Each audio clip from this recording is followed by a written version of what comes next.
We are talking to Mark Sawatsky.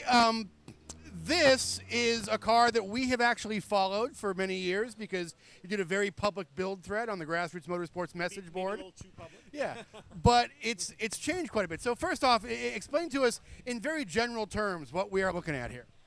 Well, it started life as an MGB-GT with a Jag V12 in it. That's when I started posting on Grassroots Motorsports. I think that was back in 2010. And, you know, I progressed from there, and people took an interest in it. And, yeah, and then I blew up the V12, and then I stuck a V8 in it, and then that was too heavy. And, you know, as time goes on, and now we have a convertible version of an MGB with a turbocharged four-cylinder in it. So there's not much left of the original MG in this. The E-modified class that you run in allows pretty much silhouette cars, tube frames. How much actual MGB-GT remains in the structure of this car?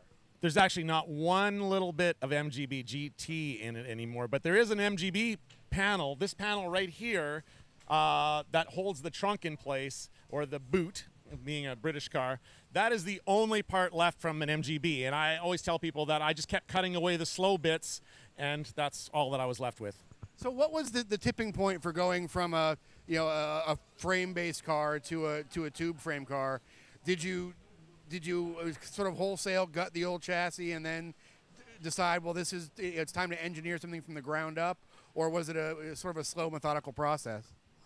Well, that's sort of like, at what point does a frog think he needs to jump out of hot water?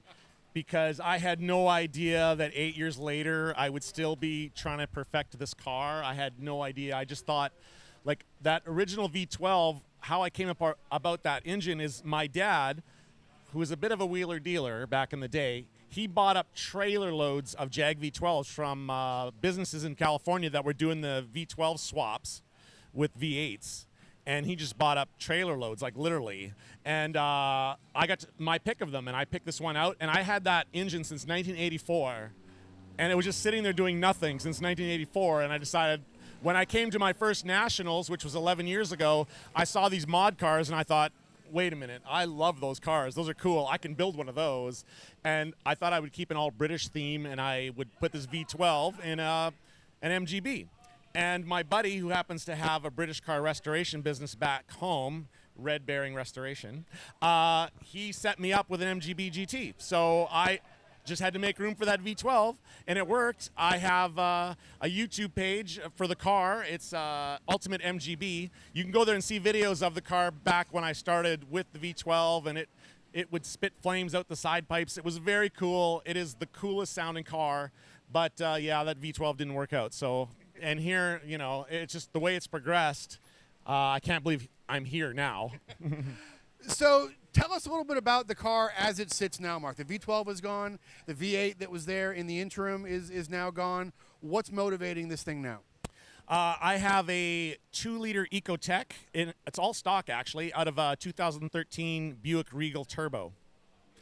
And I use HP tuners to tune it, and I've put race gas in it, and believe it or not, it makes over 350 horsepower and 400 foot-pounds of torque using all stock, like stock turbo, injectors, everything. Like even the spark plugs are stock, AC Delco, gapped a little smaller than stock, but the whole engine is stock. And it's mounted in such a way to maximize weight distribution and offset quite a bit to the right to offset driver weight. What were some of the challenges? And Buick Regal is a front-wheel drive car as well. Yes. What were some of the challenges in adapting that to a rear drive configuration and to a highly offset configuration like that? Well, the first thing was finding a bell housing that would mount a typical transmission, you know, to change it from a front-wheel drive car to a rear-wheel drive car. So it turns out that QuickTime made an adapter bell housing that you could bolt any number of transmissions to. So I got one of those, and then I had to track down, one of the transmissions was a Borg Warner Super T10. So I tracked one of those down, put it in the car, and I moved the car over. Like when I had the V12 in it or the V8, the footwell got very, very hot all the time. And I tried all kinds of things in there to deflect the heat and everything, and it just didn't work. So one of the design criteria for this car was I wanted a 4-cylinder engine, turbocharged, that had the intake on the left side and the exhaust on the right side to get all the heat away from me. So once I got that sorted out that I was going to use the Ecotech, then I got the bell housing and the transmission, and I moved it over to the right and as far back as possible to be within the rules, because what I did, I went online and I started asking questions of other E-Mod competitors, like what's the ideal weight balance and what's the ideal, found out what the minimum weight for the class was and everything. And it looked like I needed to have a lot of rear weight balance, like 55, 56%, something like that is what they were saying. So I moved the engine as far back as possible, which meant now that to get the drive shaft straight into the diff, I use a Ford 9-inch diff. I had to offset the pumpkin way over to the right to have a straight shot. So my drive shaft's only 9 inches long. Yeah, and but it works, So is it with the offset pumpkin like that, do you get any sort of weird variable thrust that you have to then compensate for by controlling the rear end somehow? Okay, well, this is important. I did have problems with that kind of thing. And so over this last winter, like, I designed the frame in a computer myself. I designed the suspension in the computer myself, and I'm really proud of that. But you mentioned before, you taught yourself CAD and CAM to do that. That's not something you just pick up on a whim. Yeah, I don't have an engineering degree of any kind. Like, I have an English Bible degree from 1 year of Bible college. So no help there. But I hired an engineering student from the FSAE program to design my frame. And after a couple of months, he gave up. He's like, I can't do it. I just can't handle this. So I got a CAD program myself, and I taught myself how to use it, and it gave me headaches. And I figured it out. The frame by itself is 310 pounds, and it takes 12,500 pounds to twist it 1 degree. It's very stiff. It's pretty light. I designed the suspension using Performance Trends suspension program.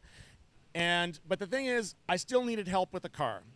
So I hired a guy who's currently a Formula One aerodynamics engineer to put it in CFD. And he modeled the car in CFD, and he told me some changes to make. So I made those changes. That was the winter before last. But this last winter, I hired Ron Sutton Race Technology out of California to analyze my suspension, because I had a lot of problems with spinning of the inside rear tire and locking up of the front brakes and this kind of thing. So Ron used the Performance Trends program, analyzed my suspension, spent months analyzing it, and came back and told me how to change everything. Like, do this as your front spring rate. Do that as your rear spring rate. I want you to take out, or I want you to add some anti-dive in the front. I want you to take out the anti-squat in the back. These are all terms I had to learn what they meant. But one of the things he said was to move the top center link of the diff over 5 inches. So I moved that over 5 inches. I no longer have any kind of a problem with the pumpkin being offset to one side. And now the car, it's so much faster than it used to be. Like, right out of the box this year, it has been just a dream to drive and handles so much better. It's still a touch understeery, which we're still dealing with, which is what hurt me a little bit today. I couldn't quite get the car on the line that I was hoping to around some of the sweepers. But we'll come back stronger next year. We'll get that figured out. I already got some ideas of what I'm going to change. So that was my next question is obviously with a car like this, you're allowed to do nearly anything.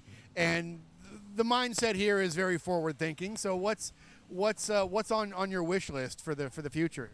Okay, well, when I designed this frame, I guess I wasn't thinking too much or enough about minimizing weight. And my roll hoop currently goes all the way across the car like I have a passenger, but clearly I have a motor there. I can't have a passenger. So I'm going to change the roll hoop to be just a loop over the driver.